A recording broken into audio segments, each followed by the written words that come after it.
Hello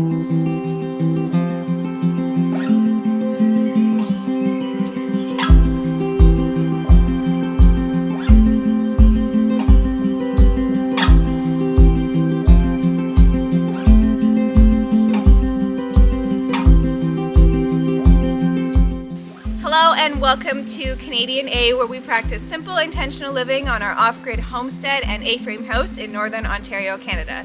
I'm Katie.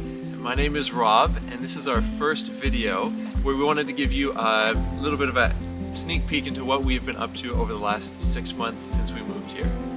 We originally were looking for land. Actually, for many years we've been looking for a homestead, but we couldn't quite afford it, so we came up with this idea in the spring to buy 2 separate pieces of land, one house that we would kind of live in and maybe flip a little bit while we worked on a build on another property. But in this spring we found this property that actually is severed with a house that's older on the front and 90 acres on the back, and so we decided to buy it.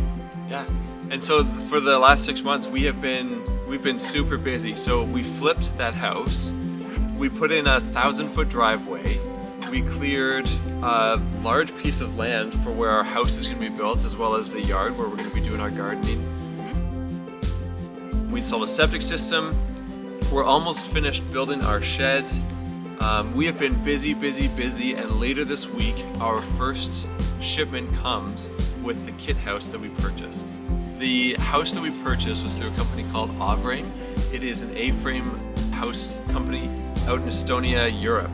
And so the reason why we purchased a house all the way from Europe was because during this last year there were so many lumber shortages and items that were out of stock completely that when we were looking at building a new house, we wanted to have a guarantee that we would have all the supplies that we needed. And so when we looked at the budget and the numbers, it worked out to be about the same for us to purchase this house from Europe. And so later this week, it arrives. As well, later on this week we are going to be receiving our solar system, and so that's kind of what the shed is for, because it's going to hold all of our batteries and everything like that. It is currently -4, so that's why we are a little bit cold. But we're just trying to make the most of it, and we want to bring you along for the build. So without further ado, check us out, and be sure to like and subscribe and follow and all those things so that you can stay up to date on what's happening.